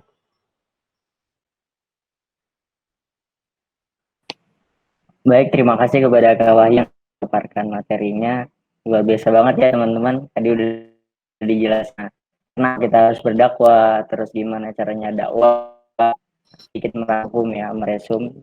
Sebagai muslim, kita adalah dai sebelum menjadi profesi apapun. Terus kemudian gimana caranya dakwah, yaitu kita harus tahu dulu diri kita, know yourself. Apa keahlian kita, misalkan menulis, nah arahkan tuh passion kita ke dakwah gitu. Kemudian melihat audiens, menentukan target dakwah. Nah, target dakwah tadi dibagi menjadi 3 ya, yaitu cold, warm, sama hot. Yang cold itu yang dingin, terus yang agak hangat sama yang panas. Kemudian know your unique, yaitu ketahui apa yang membedakan konten kita dengan orang lain. Jadi ketika diingat orang apa yang orang tahu ketika ngeliat konten kita gitu. Kemudian mulai aja dulu buat 5 karya pertama, perbaiki literasi, terus enjoy your process, nikmati proses, luruskan niat, dan followers dan like itu bukan tujuan utama, tapi untuk mengetahui apa yang kita lakukan udah benar. Kemudian yang terakhir, kita perlu stres yang cukup agar kita bisa tumbuh, karena sebagai dai kita punya ambisi untuk terus memberikan kebermanfaatan bagi umat. Selanjutnya kita buka sesi tanya jawab ya teman-teman. Sesi tanya jawabnya kita buka 3 pertanyaan kepada 3 penanya. Oke, langsung aja. Ada yang ingin bertanya? Ya, silakan. Silakan bagi yang ingin bertanya, teman-teman.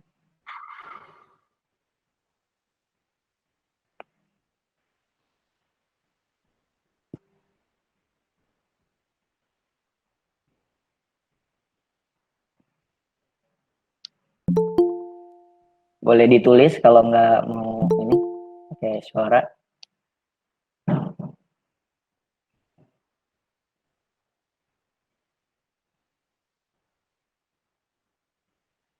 Kak Vina mau nanya katanya nih.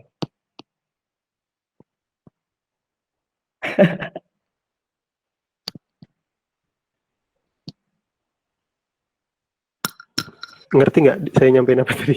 Waduh, gimana nih? Takutnya nggak ngerti. Ayo Ketang teman-teman, tadi. mungkin udah pada paham apa gimana nih?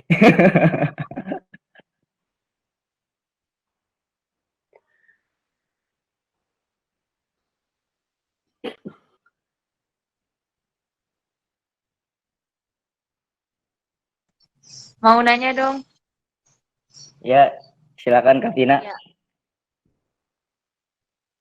Assalamualaikum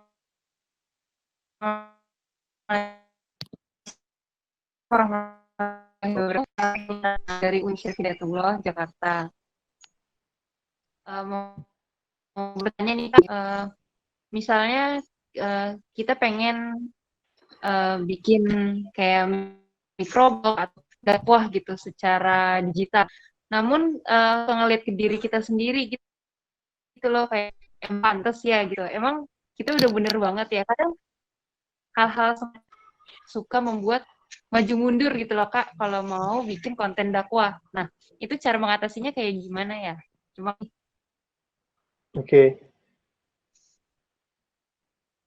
Bener nggak kalau saya bilang keraguan itu karena kita takut dinilai orang lain? Bener nggak, Mbak? benar. Ya kan? Oh, saya kalau posting ini takut dianggap sok pinter nih, sok nasatin gitu kan. Cuma pertanyaannya, bukan berarti omongan orang lain tuh kita nggak perlu dengerin, enggak. Tapi kita harus menyaring apa omongan orang lain yang penting buat kita, nggak perlu kita. Ini nggak cuma di dakwah aja sih, di tempat lain. Nanti teman-teman habis lulus, kok belum nikah-nikah sih, gitu. Nanti kan omongan orang lain ya. Nah, kalau kita terlalu fokus sama omongan orang lain, biasanya kita banyak ngadetnya lah, gitu. Makanya penting bagi kita untuk bisa mengontrol, pastikan keputusan yang kita bikin itu karena kita sendiri. Karena kita bertanggung jawab terhadap apa yang kita putuskan. Oke, saya bikin konten, bertanggung jawab terhadap apa yang saya bikin. Kalau orang lain misalnya mengoreksi, kita harus accept. Namanya juga belajar ya kan. Namanya kita menyampaikan, pasti namanya ada salah. Jangankan kita, para ustadz, para ulama juga bisa salah gitu kan teman-teman. Cuman ya nah kita bisa meniru guru-guru kita lakukan, mulai aja dulu. Kita masih muda, masih banyak potensi salah, dan mudah-mudahan dengan cara belajar yang langsung nyemplung bisa kita. Bayangin ya kalau kita udah biasa komitmen bikin konten misalnya kita, guys, saya akan sharing tentang sejarah Islam setiap hari jam 5 sore misalnya. Kita ngomong untuk audiens follower kita. Maka ketika kita sudah berjanji kan kita jadi kepaksa ya. Jadi ketika kita kepaksa, otomatis kita jadi belajar. Jadi buka buku, jadi nanya orang, buka referensi. Sadar nggak sadar, kita jadi belajar gitu. Gitu. Makanya santai aja sih. Jadi tergantung teman-teman mutusinnya apakah terlalu pengen dengerin orang lain atau pengen kita tumbuh. Itu ya. Dihitung aja cost benefit gimana ya, mungkin bisa pakai anonim ya. Jangan pakai nama Vina Nahdiana gitu, bisa pakai misalnya apa Anif dengan cara-cara anonim gitu. Saya juga dulu kalau saya nggak nyaman, kalau saya sampai sekarang bahkan kurang nyaman di Instagram karena Instagram tuh terlalu expose gitu ya. Saya biasa dari dulu nulis tuh di Tumblr, karena Tumblr orang nggak kenal, tapi saya bisa menyampaikan message ke follower saya gitu. Gitu. Kita kalau nggak mulai nggak akan bisa tahu. Mudah-mudahan menjawab ya Mbak Vina. Ya begitu. Nah, Mbak Vina gimana? Kejawab? Terima kasih. Alhamdulillah ya. Ya selanjutnya ada lagi yang ingin bertanya. Ada Tiara deh. Tiara Rahmayat ya. Tiara. Afwan, Mas Ah. Wahyu izin bertanya bagaimana cara membuat judul yang menarik? Karena di Yaumi banyak sekali judul-judul yang menarik sehingga menjadi referensi kami untuk membuat konten. Yang mau saya sampaikan, judul menarik itu adalah kunci. Nah, ini saya coba pengen sharing. Ntar saya buka real time board dulu ya. Kita masih ada waktu cukup lama ya. Masih, Kak. Jadi kita bikin konten itu nggak ada rumusnya, teman-teman. Kelihatan nggak share screen saya?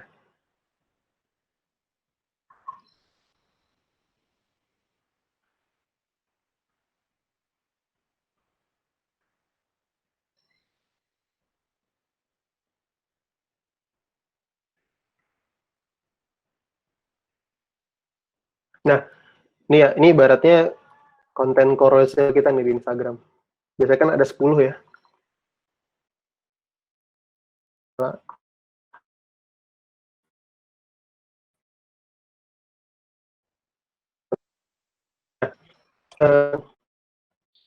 Rumusnya tuh A, I,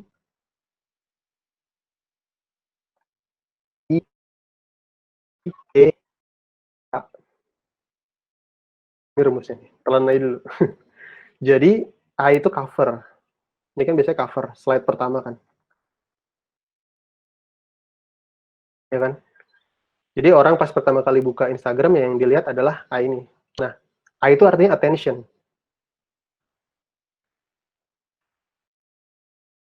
Ibaratnya kayak pintu gerbang. Kalau misalnya secara cover udah nggak menarik, maka orang jadi nggak mau lebih lanjut dengerin kita, nggak mau swipe lebih lanjut. Makanya cover itu menjadi penting. Tadi sekali lagi cover itu menjadi penting. Kita harus eksperimen. Caranya gimana buat bikin cover yang penting? Biasanya dia perlu visual yang bagus. Misalnya visual yang bagus, contoh kalau di Xiaomi,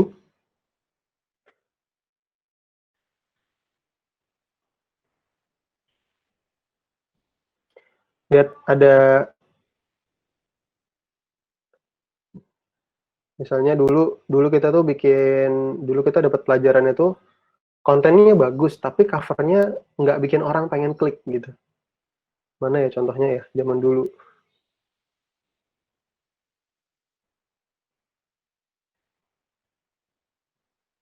Nah, contohnya ini aja contohnya misalnya. Ini kurang sih. Ini kayak nggak clear apa sih maksudnya. Walaupun yang kita sampaikan bisa jadi bagus, yang kita pengen sampaikan kita ngerasa ini penting orang tahu, tapi kalau covernya nggak bagus maka orang nggak akan lihat. Makanya penting. Gimana caranya banyakin referensi. Banyakin referensi sesuaiin dengan target market kita lagi-lagi. Dia tuh lagi susah apa sih misalnya. Contohnya kalau dia ini contohnya misalnya galau soal pernikahan misalnya. Ya, kita bikin yang sederhana misalnya 3 tips anti galau menjelang pernikahan. Gitu. Jadi judul itu harus menjawab kebutuhan si audiens kita. Barulah masuk ke attention. Nah, ini baru interest. Kalau itu interest, biasanya kita butuh 3 kali interest dulu. Swipe gitu kan. Jadi kayak nanyain, kayak ngegiring orang untuk ke kanan. Nah, kontennya itu baru di sini. Nih, di sini baru intinya. Inti yang mau kita sampaikan.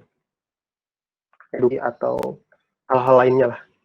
Ini edukasinya, ini kita mau sampaikan di sini. Jangan lupa, setelah kita menyampaikan apa yang kita mau sampaikan, edukasi ya misalnya tadi ya, 3 tips anti galau menjelang pernikahan misalnya. Edukasinya ya, misalnya apa ya, isi waktu luang dengan produktif dan seterusnya gitu kan. Nanti hanya itu actionnya. Dia baca konten kita, itu pastikan dia tergugah untuk melakukan sesuatu. Jangan sampai sini aja. Edukasi terus udah gitu ya. Jadi nggak dapet hooknya, nggak dapet cantolannya. Nah, kita pengen dia langsung bisa macam-macam, bisa refleksi, bisa ngajak dia untuk bikin to-do list misalkan tadi ya. Biar nggak galau, maka penuhi waktu luangmu dengan optimal. Jadi jangan sampai kita tuh punya waktu luang. Berarti action plan, yuk coba bikin agenda selama seminggu ke depan. Misalnya contohnya itu. Nah, sehingga nyambung semuanya. Nah, itu rumusnya, AIDA. Teman-teman bisa googling nanti kalau tertarik. Jadi, kalau ditanya gimana caranya bikin konten judul yang menarik, tipsnya kenali dulu audiens kita maunya apa yang mereka butuhin, maka kita bikinlah judul sesuai dengan kebutuhan mereka. Terus tadi pakai konsep AIDA. Mudah-mudahan membantu. Oke, ada lagi? Banyak ya? Langsung nih, selanjutnya. Apa gimana, Mas? Langsung aja Bang. Oke. Dari Dinta Maulida. Dinta mau terkait konten, ada saatnya kita kehabisan ide, sedangkan dalam satu tim partner yang kurang bisa diajak bekerja sama. Lalu kiranya hal terbaik apa yang dapat kita lakukan, Kak? Sedangkan partner kita adalah kakak tingkat yang mungkin agak sensitif. Sebelumnya mohon maaf, terima kasih. Nah, ini topiknya topik di manajemen. Jadi topiknya bukan di konten. Dan itu bagian penting juga. Oh ya, mungkin teman-teman sekaligus saya kasih tahu ya. Kalau teman-teman benar-benar pengen coba gitu ya, bisa, bukan promosi ya. Nah, Yomi itu kita rutin bikin kelas online.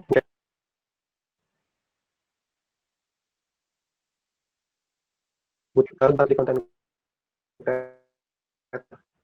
dari tugas-tugas. Jadi teman-teman dipaksa untuk bikin konten. Ada tugasnya. Nanti ada wisudanya. Dan seterusnya nanti dibimbing sama teman-teman Yomi juga. Nah, itu nanti cek aja di Yomi kalau teman-teman pengen tahu lebih lanjut.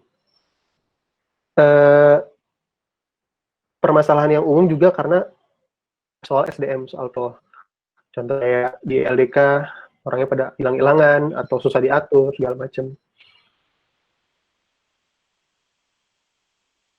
Ini nggak ada yang langsung jawab sih. Biasanya kalau gini tuh perlu ngobrol lebih lanjut. Cuma dari saya, ketika ada permasalahan SDM di tim, maka pastikan tuh reflect dulu ke diri kita sendiri. Kira-kira saya sudah melakukan kesalahan apa ya gitu. Jadi introspeksi dulu. Misalnya partner kita kurang bisa diajak kerjasama. Nah, apakah kita sudah menjadi rekan yang baik atau rekan yang nyaman untuk bekerja sama gitu? Itu satu.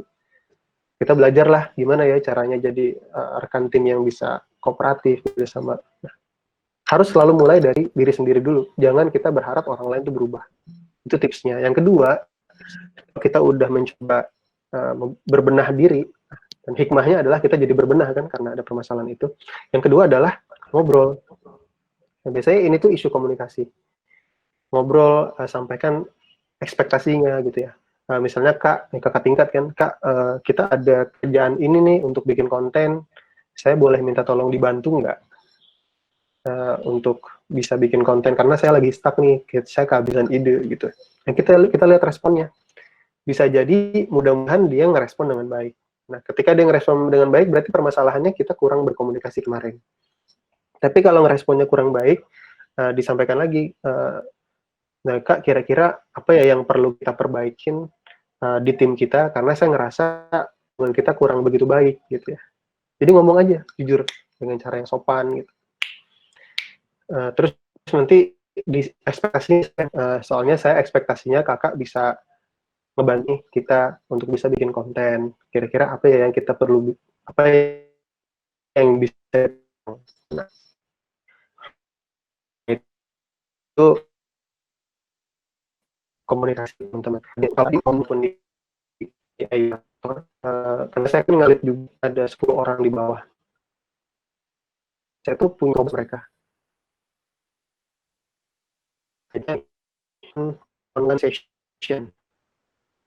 Setiap bulan tuh harus ngobrol formal gitu ya.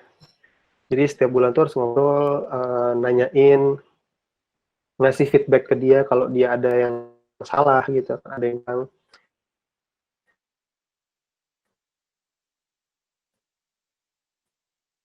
terus yang baik buat teman-teman misalnya. Nah, kalau teman-teman bukan leaders, coba sampaikan aja, misalnya sama leadersnya, Kak, saya ngerasa tim kita nih, kira-kira apa ya yang bisa kita lakukan? Tanya aja, gitu ya. Jadi jangan kita nyuruh-nyuruh, tanya aja. Itu one question ya, one question kayak ngobrol tatap-tatapan lah, tatap-tatapan. Disesuaikan nanti ya, kalau sama lawan jenis harus disesuaikan. Jadi kayak ngobrol dari hati ke hati terkait tim. Nah, itu penting. Yang kedua, selain ada agenda final, kadang-kadang kerjaan itu misalnya kayak bikin konten, harus juga ada agenda-agenda kultural yang bikin engage, misalnya makan bareng, atau jalan-jalan, atau agenda-agenda tim. Kan biasa di organisasi ada proker bonding, upgrading. Nah, itu dimanfaatkan dengan baik. Cuman balik lagi kuncinya biasanya masalah komunikasi. Samakan ekspektasi bahwa saya berharap kakak seperti ini di tim ini, kira-kira kalau ada masalah bisa nggak disampaikan, apa yang bisa saya bantu. Itu mungkin tips dari saya, Mbak Binta Maulidah. Terus kalau kehabisan ide, tipsnya gimana?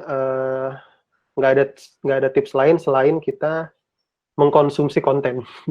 Jadi banyakin aja konsumsi konten, nggak harus konten dakwah dan kita bisa yang lain. Kan saya banyak dapat pelajaran tuh dari YouTube, dari video-video gadgetin gitu kan.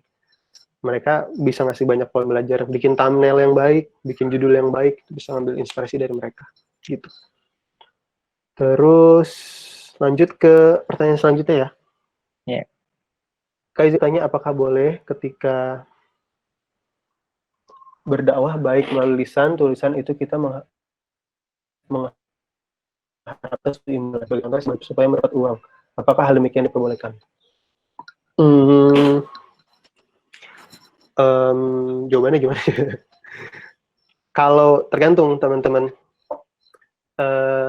Apakah teman-teman, jadi namanya kita hidup kan pasti butuh uang kan untuk bisa makan, bisa lain-lain. Kalau teman-teman berprofesi menjadi videographer, maka teman-teman nggak ada masalahnya dibayar bikin video dakwah, lalu dibayar gitu ya, nggak ada masalah. Cuman pastikan kita harus punya mindset bahwa alhamdulillah nih, saya kerja bisa sekian dakwah, gitu. Jadi jangan, wah ya saya bikin video nih, wah misalnya contohnya gini, wah ini sekarang lagi rame nih, demand videographer lagi rame, saya masuklah di sini, karena lumayan uangnya gitu. Nah itu justru bahaya teman-teman.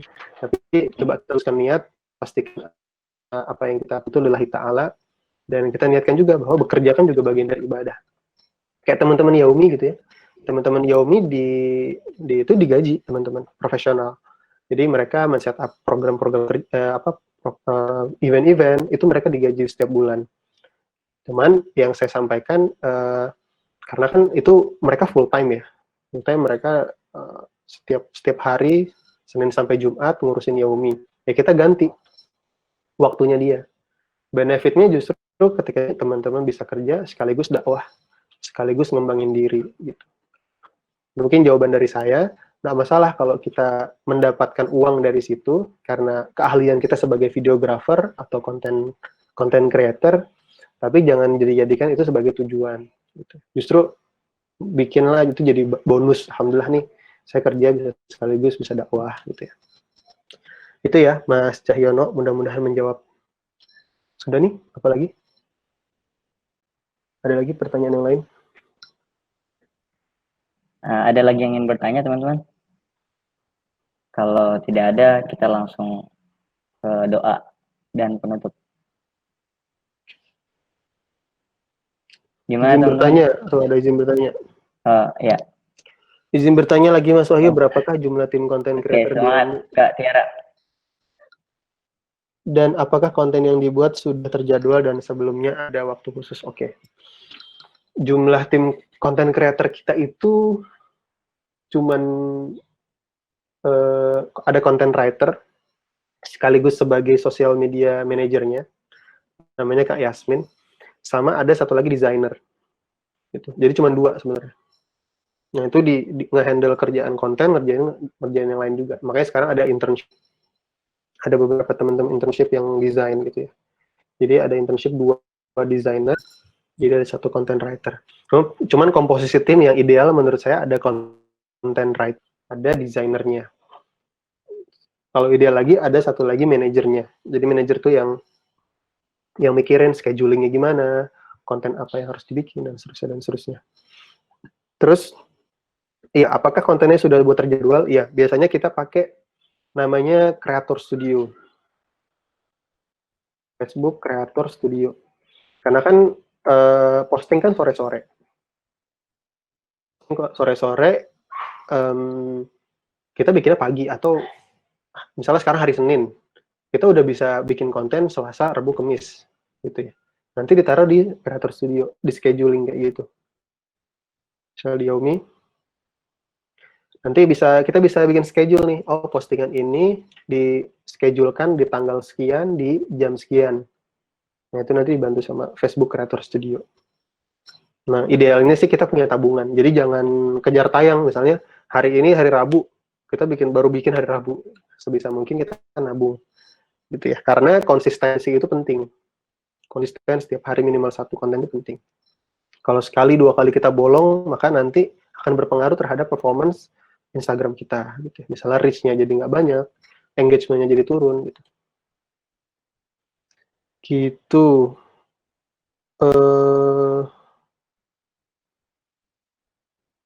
Gitu ya, mudah-mudahan menjawab ya Mbak Tiara. Kak izin bertanya bagaimana cara mengasah skill copywriting? Latihan. Nggak ada yang lain. Kerjain nulis dia sehari 1 minimal. Nggak ada yang lain. Terus benchmark ke copywriter yang lain, gimana caranya. Kalau soal mengasah mah nggak ada cara lain selain latihan teman-teman. Gitu deh. Mudah-mudahan menjawab ya Mbak Irsalina Fatimah. Mudah-mudahan bisa menjadi copywriter yang oke, semakin oke ke depannya. Ada lagi? Ayo teman-teman. Wah, live nih Mas Fajri.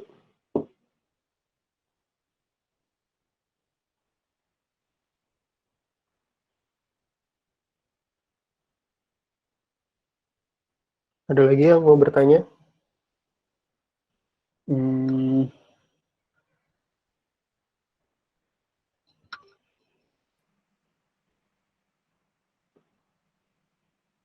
Ada lagi Mas, sebentar. Tiara Rahmayati. Oke. Oh ya teman-teman, mungkin saya info kalau saya setiap Sabtu jam 7 sampai jam 9 pagi itu ngeslotkan jadwal buat siapapun kalau misalnya mau kontak saya ngobrol-ngobrol. Bisa kontak aja via Instagram atau via WhatsApp. Cuman kalau September ini udah full sih. Biasanya bisa ngobrol-ngobrol tentang digital marketing, bisa ngobrol tentang produk.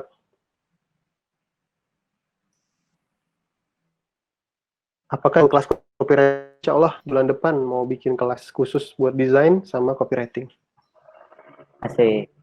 Mudah-mudahan teman-teman bisa bantu teman-teman dai digital yang lagi ngasah diri. Afwan, apakah konten yang telah diposting sudah melalui Dewan Syariah untuk isinya? Oh, kalau kita nggak ada Dewan Syariahnya, Mbak. Belum ada. Karena konten-konten yang disampaikan relatively apa yang kita tahu aja. Jadi kalau misalnya kita nggak tahu, kita nggak ngepost. Dan memastikan kalau misalnya ada hadis, itu pastikan kita riset dulu hadisnya itu doif atau enggak gitu ya. Gitu.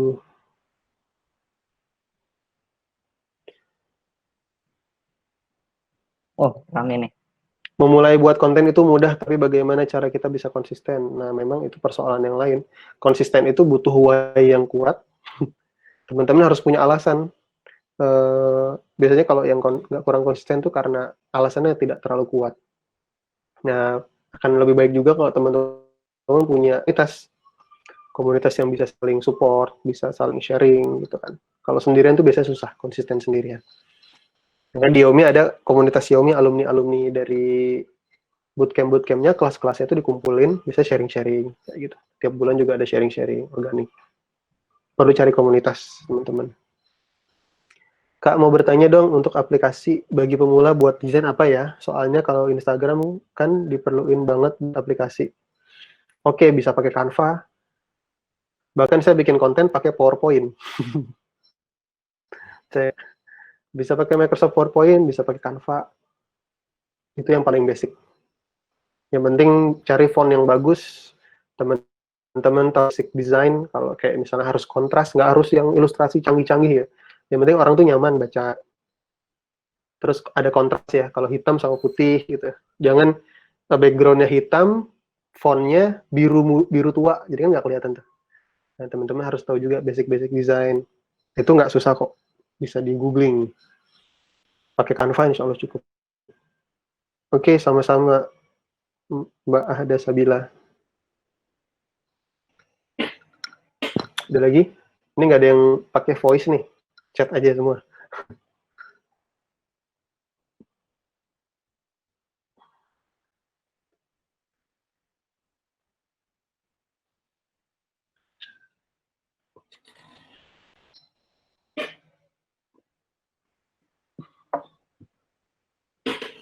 Oh, Bang Fikri mau nanya ya?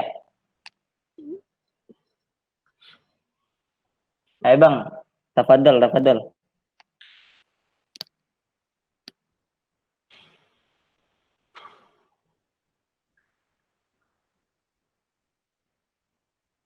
Nggak ada. Oke. Kalau tidak ada, saya cukupkan ya teman-teman. Terima kasih banyak untuk pertanyaan-pertanyaannya dan waktunya. Mudah-mudahan ada manfaatnya dari apa yang saya sampaikan. Kalau ada yang salah mohon dikoreksi, bisa japri saya.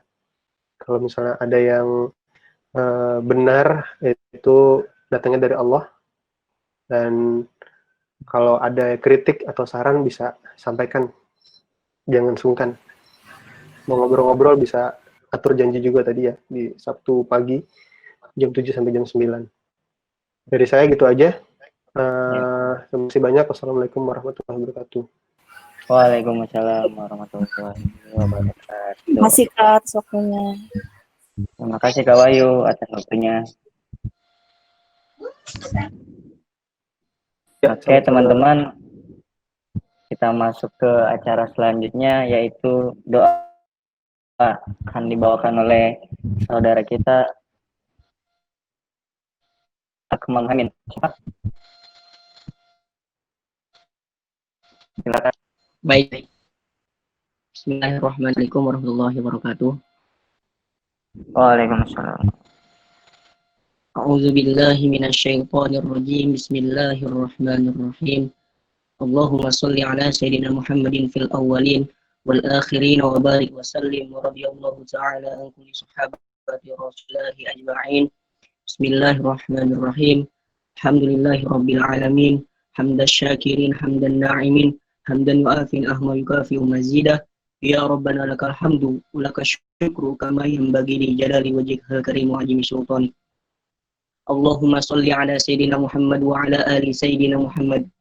Allahumma ya Allah, ya Tuhan kami, dengan mengucapkan puji serta syukur kehadirat-Mu, hingga tiada henti-hentinya kami memuji kebesaran-Mu dan memuji keagungan-Mu atas segala rahmat karunia-Mu yang telah Engkau limpahkan kepada kami. Pada hari ini, dengan penuh keakraban dan bahagia, semoga dengan hadirnya kami di tempat yang penuh keberkahan ini, Engkau limpahkan barokah dan ridho-Mu dalam acara yang kami laksanakan ini. Ya Allah, ya Muhaimin, ya Salam, ya Tuhan kami.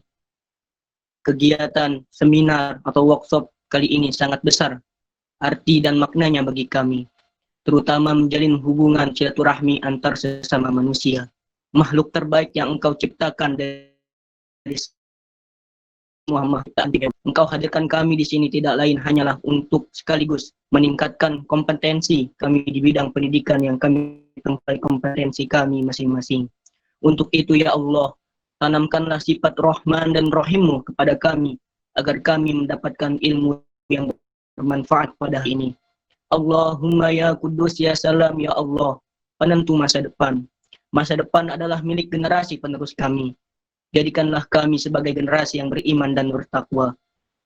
Hormat kepada orang tua dan para pendahulu. Generasi yang berkualitas agar dapat membawa bangsa dan negara ini ke tingkat kemajuan yang kami cita-citakan. Tiada harapan dan dambaan kami melainkan mengharap barokah dan ridho-Mu selalu menyertai kami. Allahumma ya Allah, dengan telah berakhirnya kegiatan ini, kiranya ya Allah, Engkau dapat melimpahkan pengetahuan dan kekuatan kepada kami semua, dan Engkau tumbuhkan rasa persaudaraan, persatuan yang kokoh di antara kami terjalin dengan baik dan utuh ya Allah. Ya Allah, ya Tuhan kami, Engkaulah Sang Maha Pengampun. Ampunilah dosa-dosa kami, kesalahan-kesalahan kami, dosa pemimpin kami, serta dosa dan kesalahan kedua orang tua kami. Perkenankanlah doa dan pinta kami ini ya Allah. Hanya kepadamu kami menyembah dan hanya kepadamu kami memohon pertolongan. Allahumma gfirli zunubi wali walidayya warhamhuma kama rabbayani shaghira. Allahumma ya muqallibal qulub sabbit qulubana ala dinik wa ala ta'atik. Rabbana atina min ladunka rahmatan wa hayyi' lana min amrina rasada. Rabbana hab lana min azwajina wa dzurriyyatina qurrata a'yun waj'alna lil muttaqina imama. Rabbana atina fid dunya hasanah wa fil akhirati hasanatan wa qina azabannar. Bifadlika subhana rabbika rabbil izzati amma yasifun wa salamun 'alal mursalin walhamdulillahi rabbil alamin. Terima kasih. Assalamualaikum warahmatullahi wabarakatuh. Waalaikumsalam warahmatullahi wabarakatuh. Terima kasih kepada saudara Akmal yang telah bacakan doanya. Selanjutnya adalah penutup. Ya, saya mengucapkan terima kasih kepada Kak Wahyu ya telah meluangkan waktunya untuk menyampaikan ilmu, banyak banget dapat manfaatnya. Kemudian kepada teman-teman peserta yang telah mengikuti, teman-teman panitia, semoga selalu diberikan kesehatan, kelancaran dalam melakukan aktivitasnya. Nah, mungkin kami dari panitia mau meminta maaf apabila selama jalannya acara terdapat banyak kekurangan karena masih sama-sama belajar ya teman-teman. Ya, mari kita tutup acara workshop LDKS FIDIK 2020 dengan bacaan hamdalah. Alhamdulillahirrahmanirrahim. Saya selaku MC pamit undur diri. Assalamualaikum warahmatullahi wabarakatuh. Waalaikumsalam warahmatullahi wabarakatuh. Pamit dulu ya teman-teman ya. Assalamualaikum. Waalaikumsalam, makasih. Waalaikumsalam, makasih Kak. Terima kasih.